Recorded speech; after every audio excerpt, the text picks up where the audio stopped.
là, on a une petite demi-heure pour échanger sur un sujet qui te tient à cœur, hein, parce que je me souviens quand je t'ai contacté, je t'ai dit, écoute, de quoi veux-tu parler? Et tu m'as dit, moi, là, quelque chose qui me tient vraiment à cœur, c'est le sujet de l'équité, diversité et inclusion. Alors, pourquoi ce sujet-là te tient tant à cœur? Bonne question, Laurent. En fait, c'est peut-être ce que je suis le plus fière de ce que l'équipe a accompli dans les 5 années que je suis à la BDC. Tu sais, on a fait des progrès sur plusieurs sujets, mais c'est probablement le sujet où on a fait le plus de progression dans les, tu sais, depuis que je suis arrivée, puis il avait fait de la progression avant que j'arrive. Alors, c'est pas moi personnellement, mais l'équipe. Alors, j'aime toujours parler de ce sujet-là parce que c'est un sujet qui est quand même complexe, qui est relativement nouveau dans les 10 dernières années peut-être.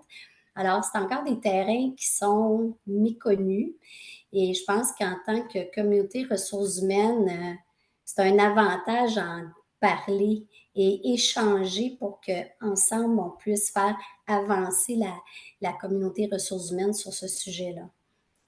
Alors, c'est intéressant parce que la première question que j'aimerais te poser, tu dis la communauté ressources humaines, mais quels sont les rôles et responsabilités de chacun dans une organisation pour le développement d'une culture comme ça, EDI? Oui, oui, effectivement, il y a des rôles et responsabilités pour tout le monde, hein, parce que pour faire avancer une culture de diversité, équité, inclusion et j'ajouterais accessibilité, parce qu'à la BDC, on a ajouté le A pour bien représenter notre communauté de personnes handicapées. Puis pour nous, handicapés, c'est pas juste ce qu'on voit, parce qu'on pense souvent aux chaises roulantes ou des stéréotypes comme ça, mais c'est les handicaps au sens large qui sont vus et non vus aussi, puis ça peut aller jusqu'à la santé mentale. Alors, rôle et responsabilité, en fait, moi, je pense que ça commence par notamment la haute direction.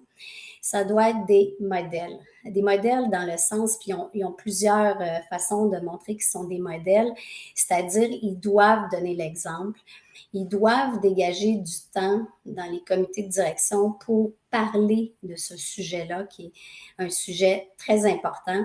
Ils doivent dégager des ressources également. Puis ils doivent être des porte-paroles à leur façon. C'est-à-dire, il y en a qui sont plus à l'aise de parler, par exemple, des parcours des femmes, il y en a d'autres, c'est la santé mentale, etc.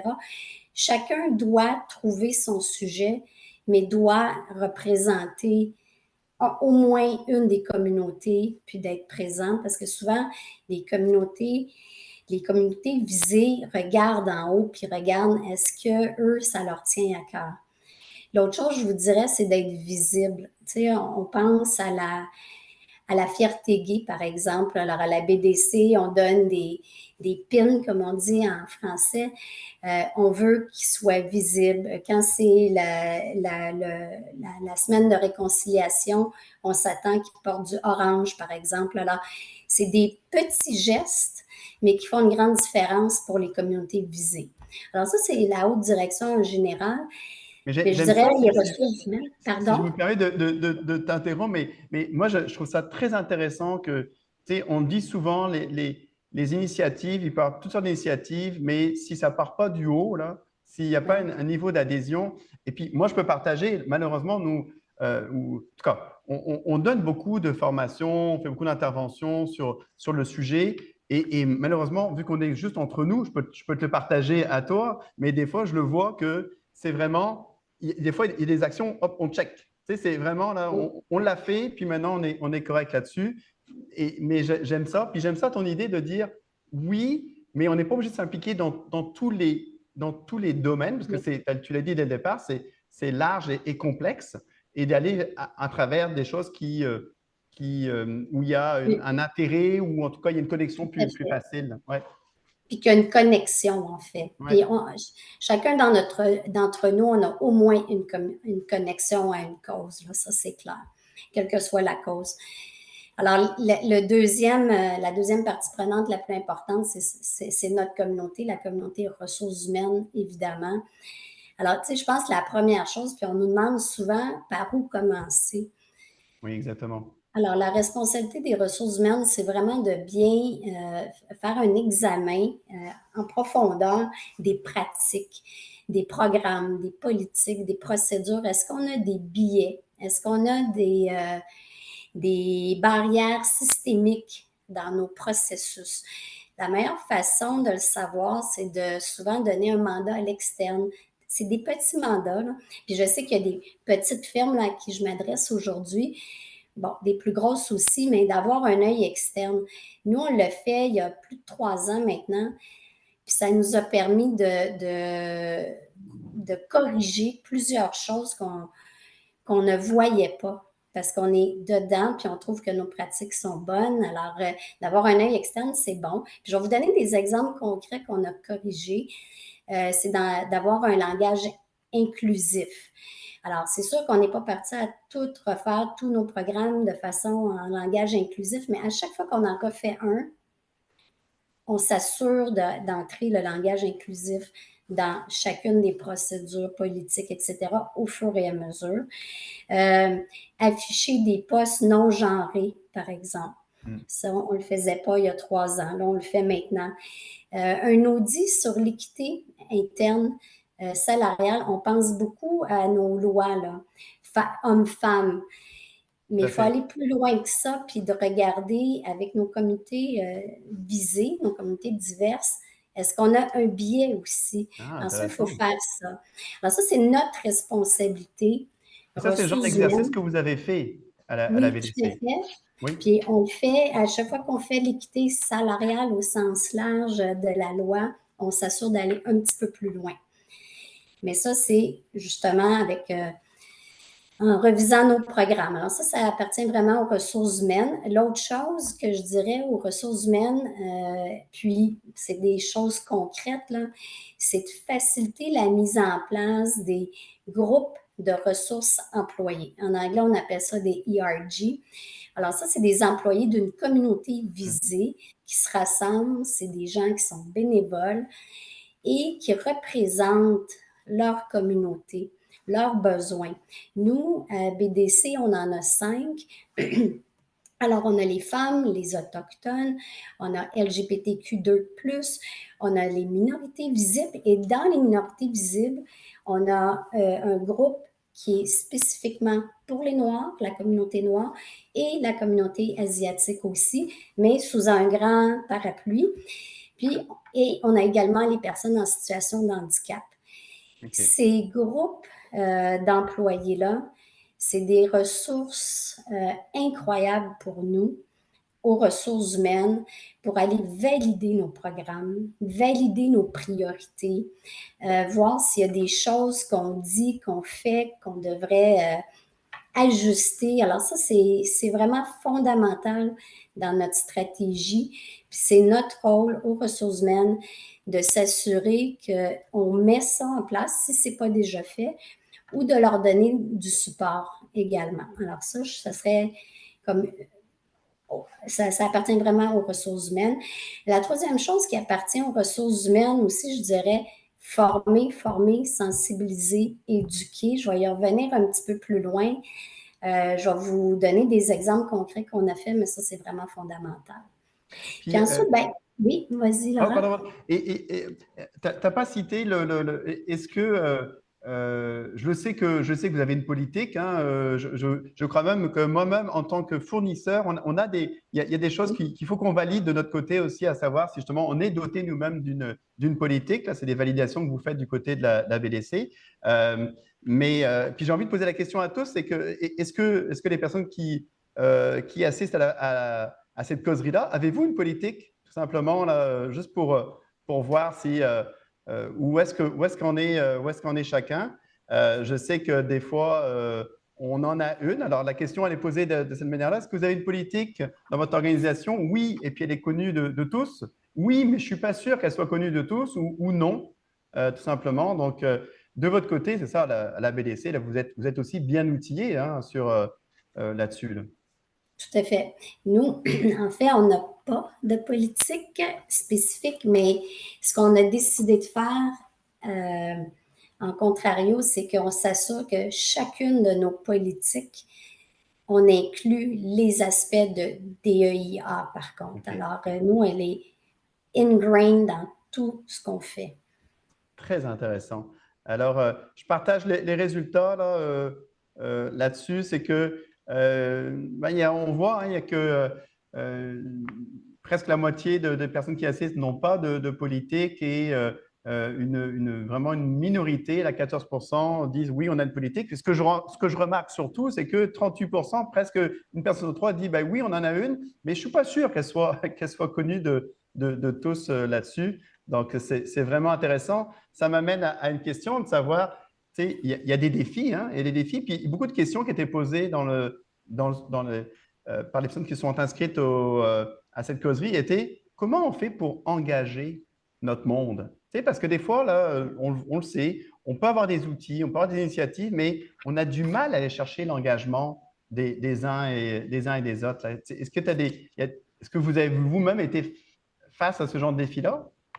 Ben, en fait, je pense que l'engagement passe par la diversité des gens qu'on a à l'interne, en premier. Puis la diversité, je pense, c'est l'affaire, qu'on a le D, le E, puis le I. Le D, c'est peut-être l'aspect le plus facile, entre guillemets, même si c'est pas si simple, mais c'est d'amener les gens à l'interne à être diversifiés. Alors, c'est en acquisition de talent Hmm. que ça se passe. Après ça, plus on a des gens diversifiés, plus c'est facile de mobiliser les gens à contribuer, à faire avancer l'agenda du DEIA. Alors, ça passe vraiment par, je pense, l'acquisition de talent dès le départ pour mobiliser nos gens. Ça passe aussi par comment on mobilise nos leaders. Alors, à être sensible aux avantages d'avoir une équipe diversifiée. Tu sais, il y a plusieurs études qui le prouvent là, que plus l'équipe est diversifiée, plus on est performant, plus on est innovant aussi. On a des façons de voir les choses qui sont complémentaires, alors c'est plus riche. Alors, de mobiliser les leaders à comprendre ça, d'aller chercher des gens qui sont différents d'eux, différents du reste de l'équipe, ce qui amène une mobilisation, mais ça prend des années. Tu sais, plusieurs personnes me demandent combien ça prend de temps. C'est Ben, en ça, anglais, oui. on dit it's Pas a mal de personnes ont posé la journey. question. Ben ouais, Oui, c'est ça. c'est un processus. Hein? Alors, il faut qu'on monte des gains. Puis les gains sont, ça fait une boule de neige, je te dirais. Alors, ça passe beaucoup par l'éducation, en fait. Parce que plus on va éduquer les gens, plus on va être sensible, puis plus ça devient mobilisant de voir les impacts concrets que ça amène d'avoir des équipes diversifiées. Alors, c'est pas une réponse très claire, mais c'est Si, plusieurs si. facteurs, en Ouais, fait. ouais, non, non, si. Non, non, je comprends bien qu'il faut déjà avoir au sein des équipes une composition diversifiée parce qu'autrement, c'est difficile entre guillemets, de lancer la roue, hein, même s'il y a des personnes qui peuvent être comme toi, passionnées ou d'autres, ben, mais peut-être que ça ne suffit pas. Il faut avoir des relais, il faut avoir des personnes qui ont le sujet à cœur. Et Je puis, te je ne dirais, peux. Laurent, oups, je Ben te ouais, dirais, Laurent, tu sais, même en ressources humaines, on devrait avoir des équipes diversifiées parce qu'on n'est pas crédible quand on va voir nos leaders à l'interne puis dire, je, je te le dis, là, c'est vraiment à valeur ajoutée d'avoir des gens dans ton équipe qui sont de communautés diverses ou etc. Quand nous, on est tous pareils. Alors, ouais. ça part aussi de nous en ressources humaines, puis notamment d'avoir idéalement avoir au moins une personne qui est dédiée à ça, qui se lève le matin, qui pense juste à ça, parce que c'est un agenda qui souvent, malheureusement, si on ne le priorise pas, la routine prend le dessus, les urgences, les feux, alors il faut donner du focus à ça. Et justement, en parlant de focus, puis là, je vais encore me permettre de sonder en fait les personnes qui sont avec nous. Mais il y avait des questions à l'effet de savoir est-ce qu'il faut un comité EDI? Tu parles de personnes dédiées. Puis là, je vous pose la question à toutes et tous, à savoir est-ce que vous en avez hein, un comité? Alors, je peux imaginer, comme tu l'as nommé, ça dépend aussi de la taille de l'organisation hein, là-dessus. Mais de votre côté, comment vous êtes-vous organisé de ce point de vue-là? Oui, définitivement. Alors, nous, on a un comité qui s'appelle le comité de leadership de DIEA. Là.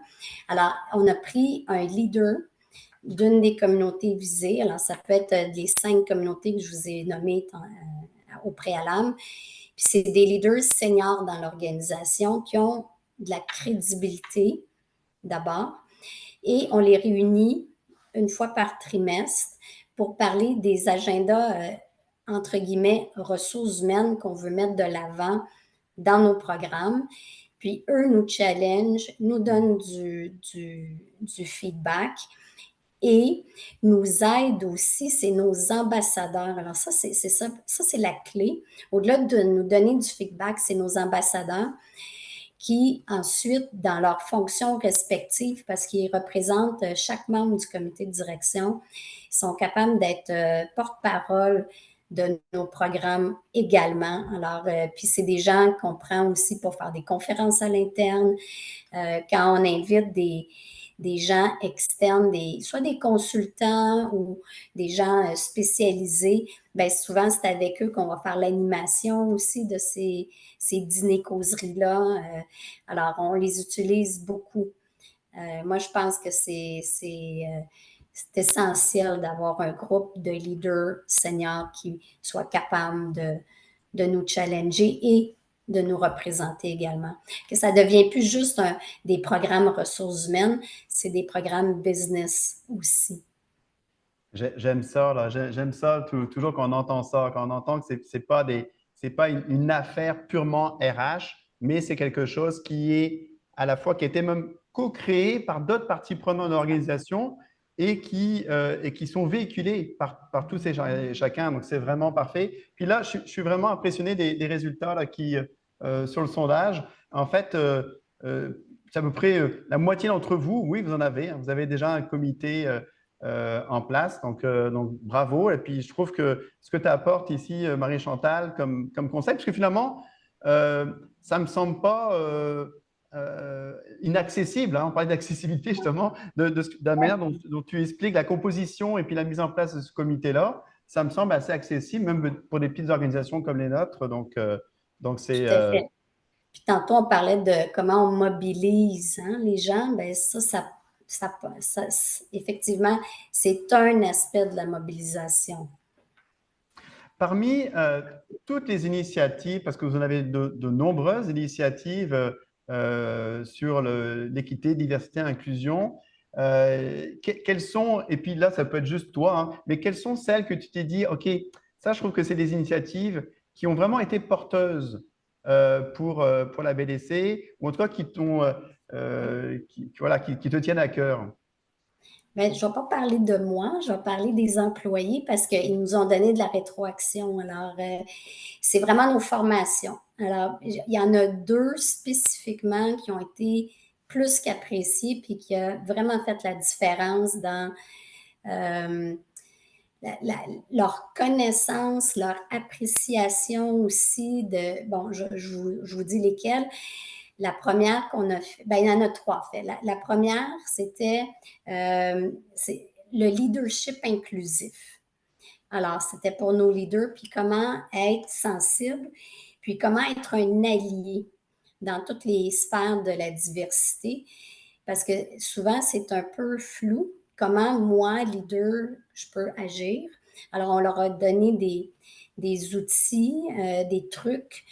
Ça, c'était un. Ça a été ultra apprécié parce que ça nous a donné tous une base commune. Celle qui a été appréciée fortement des employés, c'est les 4 saisons de la réconciliation qu'on a fait en partenariat avec l'Université des Premières Nations. Alors, je pense que tout le monde peut y accéder à cette formation-là. Puis c'est vraiment l'histoire des Autochtones canadiens. Puis ça nous fait vraiment comprendre relativement rapidement, parce que c'est 4 modules, là, les 4 saisons, 4 modules, Ouais. euh, de plusieurs pans de l'histoire qui est importante à comprendre. Alors ça a été un des modules, une des formations depuis les 5 dernières années qui a été le plus appréciée de nos employés.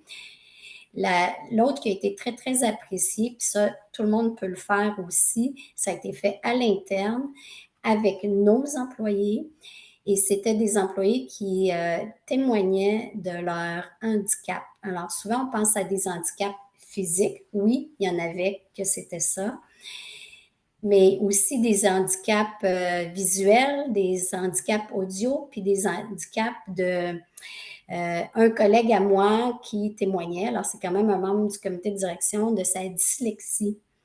Alors, ça donne espoir à des gens qui ont des problèmes, quel que soit l'handicap, de dire je suis capable de parvenir à des postes de gestion malgré mon handicap et c'est bien accepté, puis c'est même, on en discute.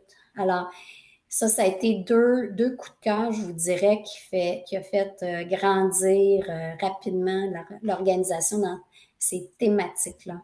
Hmm. Là, tu m'amènes à une question parce que on est, nous, dans le domaine de formation, etc. Et on est face des fois à des enjeux que on va nous dire, par exemple, les gens n'ont pas le temps, sont surchargés, etc., etc. Alors, la question que j'ai pour toi, c'est est-ce que dans votre cas, vous avez, est-ce qu'il y a des formations où vous dites, OK, ça, il faut les rendre obligatoires? C'est obligatoire. C'est obligatoire, OK. Ouais. Tout ce dont je vous ai parlé sont obligatoires. Alors, on essaie de ne pas exagérer non plus, là, parce que sinon, bon, trop, c'est comme pas assez, mais tout ce que je viens de vous dire, c'est obligatoire. OK. Parce que OK. si on veut vraiment un changement culturel, il faut que ça soit obligatoire. C'est pas juste ceux que ça leur tente, parce que souvent, ceux qui sont déjà bien informés, intéressés, ouverts, c'est eux qui vont aller faire la formation. C'est pas ceux qui en ont besoin. C'est comme Tout la à fait. gestion de la performance, c'est la même chose, là. Tu sais, les bons leaders vont aller faire la formation pour être encore meilleurs. Puis ceux qui ont vraiment besoin de la faire, ils ne la feront jamais. Alors, on la rend obligatoire. Ouais. Ah, c'est intéressant. Puis, tu sais, ça apporte la question. Tu sais, je pense que là, tu viens d'y répondre, mais il y a quand même pas mal de défis inhérents hein, au renforcement. Là, je ne sais pas si toi, tu en as quelques-uns. Tu en as déjà nommé quelques-uns. Là, si tu en vois d'autres, des défis inhérents que. Mais je pense que des fois, dans ce genre de sujet-là, si on attend à ce que les gens par eux-mêmes, des fois, s'inscrivent aux formations, par exemple, etc., on peut attendre longtemps. Là. Tu sais, à un moment donné, On n'a faut pas le initier temps. quelque chose. Il faut Oui. lancer le mouvement là-dessus. Là. Donc, euh, selon toi, puis là, on est déjà, écoute, on a 3 minutes, ça passe tellement vite. Là, mais ce serait quoi les éléments essentiels à prendre en considération? Si tu avais à résumer ça en disant, tu sais, quelqu'un dit, OK, ben moi, je veux vraiment créer un environnement qui soit inclusif, équitable, diversifié. Selon toi, c'est quoi les 2, 3 éléments à prendre en considération par rapport à ça? Je pense qu'on les a nommés un peu, Oui, là. Regardez vos programmes, tu sais, clairement, parce que, tu sais, à la base, si nos programmes ont déjà des barrières à l'entrée, on n'y arrivera jamais. Alors, je pense que les programmes, au départ, c'est la fondation. Il faut qu'ils soient sans biais, clairement. Deuxièmement, je pense que c'est l'éducation, clairement aussi, et l'implication des groupes d'employés, autant des groupes de leaders pour des raisons différentes que des employés de la base qui représentent nos communautés de nos communautés visées, parce que c'est eux qui savent c'est quoi les besoins qu'ils ont. C'est pas nous. Nous, des fois, on pense qu'on le sait, mais en parlant avec eux, on est vraiment étonné qu'on fait fausse route. Puis, ils ont raison. Alors, il faut qu'on soit capable de s'ajuster. Puis, je dirais un dernier point qu'on n'a pas abordé encore, qui est très important, c'est la donnée. Alors, souvent, on dit on veut être une main-d'œuvre diversifiée, mais si on ne sait pas c'est qui notre main-d'œuvre, parce qu'on ne leur a pas demandé de s'auto-identifier, on ne saura jamais, puis c'est des perceptions. Alors, d'avoir des données concrètes, ça nous aide vraiment à faire des plans d'action. Puis nous, une fois qu'on a eu les données concrètes, après 2 sondages d'auto-identification, sur 2 ans, là, en fait, après, on a été capable de donner des objectifs à chacun des membres du comité de direction pour s'assurer qu'il y ait une représentativité de la population canadienne qui sont capables de travailler dans le milieu financier. Ce n'est pas la population canadienne au sens large, mais Statistique Canada a des données assez claires, là. Alors, nous, on a répliqué ça à la BDC. Alors, chacun, on a des objectifs assez clairs à atteindre pour qu'on soit capable de bien représenter la population canadienne pour deux choses. Un, on veut une diversité au sein de notre main-d'œuvre, mais la deuxième, c'est aussi qu'on veut une diversité qui est capable de desservir notre clientèle qui elle-même est très diversifiée. Nos entrepreneurs à travers le Canada sont diversifiés, beaucoup d'immigrants, beaucoup de femmes, toutes les communautés que je vous ai nommées. Alors, on veut s'assurer qu'ils soient capables d'entrer en lien facilement avec nos employés. Alors, voilà. Écoute, Marie-Chantal, il est 2h30, là, je sais que tu as quelque chose juste après. Je tiens à te remercier. Tu as vraiment partagé Moi, je vois rien de ce que tu as partagé que une organisation, peu importe sa taille, ne puisse pas mettre en place, là. Donc c'est vraiment parfait, là. Merci pour ce partage. Et puis, moi, j'invite tout le monde peut-être, parce que je sais que la BDC, il y a beaucoup de choses aussi sur votre site Internet, etc. Donc, on peut s'inspirer de ce que vous faites, là. Je trouve ça intéressant aussi, là, de la part de chacun de nous. Donc, en tout cas, un grand merci, Marie-Chantal, d'avoir participé à cette causerie. Et puis, écoute, j'espère que ça aura inspiré tout le monde aussi de mettre en place des nouvelles initiatives, etc. Là. Donc, merci beaucoup, Marie-Chantal, là, pour